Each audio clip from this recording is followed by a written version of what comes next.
নাই নাই ইয়াততো ৰেঞ্জাৰক ধৰিবই লাগিব। ৰেঞ্জাৰক ধৰিলেহে গম পাব গোটেই কথাটো। ৰেঞ্জাৰক পিক আপ কৰিছে পুলিচে ভাল, ৰেঞ্জাৰে গোটেই কথাটো কৈ দিব কি হৈছে কি হোৱা নাই। ডিপাৰ্টমেণ্ট হিচাপে ৰেঞ্জাৰে দোষী, ৰেঞ্জাৰক ধৰিবই, তাৰ পৰা ষ্টেটমেণ্ট ল'ব, তেতিয়া তাৰ পৰা গোটেই কথাটো ওলাব কেনেকৈ হৈছে কি হৈছে সেইটো বাছ।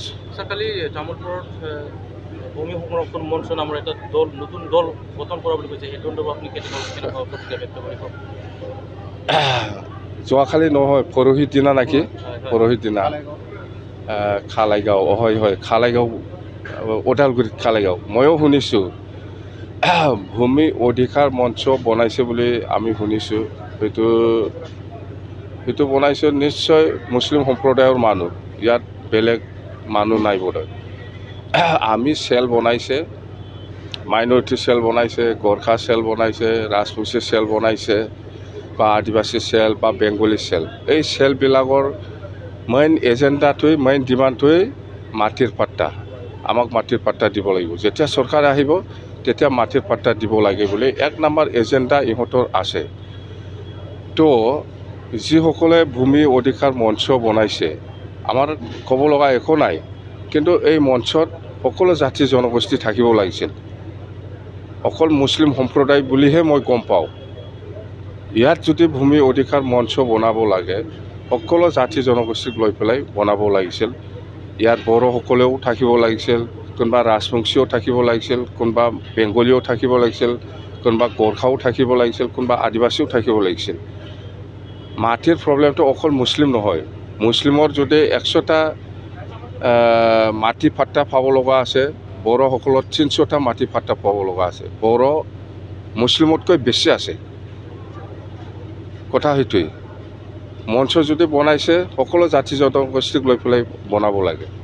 অকল মুছলিমৰ নহয় মাটিৰ সমস্যাটো, সকলো জাতি জনগোষ্ঠীৰ সমস্যা আছে। আৰু আমি বিপেবে যদি চৰকাৰ আহে, এই প্ৰথম আমি এই মাটিৰ পাট্টা প্ৰদান কৰাটোৱে আমি কাম কৰিব।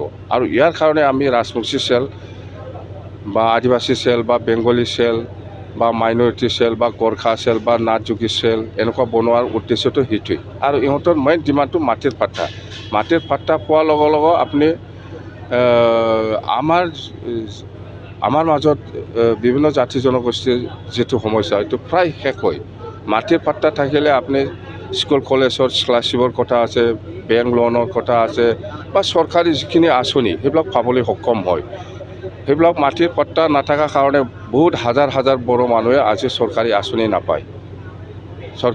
নাপায়, আমি মাটিৰ পাট্টাটো প্ৰথম পৰ্যায়ত আমি ফৰেষ্ট এৰিয়াত যিসকল বসবাস কৰি আছে, ৰাজবংশী হওক, বড়ো হওক বা গোৰ্খা হওক বা যিকোনো জাতি বা আদিবাসী সকলোকে দিয়া আহিছে। আৰু অলপ বাকী আছে, সেইটো আমি দিম। আজিৰ দিনত প্ৰমোদ বড়োৱে ইচ্ছা কৰিলে এই মাটিৰ পাট্টাটো দিব পাৰে, কিন্তু সি দিবৰ ইচ্ছা নাই। আমাৰ দিনত দি আহি পেলাই অলপ আৰু বাকী আছে বনাঞ্চলত থকা বিভিন্ন জাতি জনগোষ্ঠীৰ মাটিৰ পাট্টা দিবলৈ, সেইটো আমি কমপ্লিট কৰিম। লগে লগে আমি এই প্লেনত যিসকল মুছলিম বা বড়ো বা বিভিন্ন জাতি জনগোষ্ঠী মাটিৰ পাট্টা নাই, ইহঁতক আমি জৰীপ কৰিবলৈ মাটিৰ পাট্টা দিম। আৰু মাটিৰ পাট্টা দিয়াটো আমি দিল্লী বা দিছপুৰক সুধিব লগা নাই।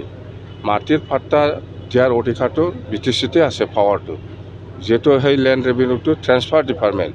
সেইকাৰণে আমি ফৰেষ্ট অঞ্চলত যিখিনি জাতি জনগোষ্ঠী আছে ইহঁতক মাটিৰ পাট্টা দিয়া সময়ত দিল্লী বা দিছপুৰৰ পাৰ্মিশ্যন নালাগিছিল বা নালাগে।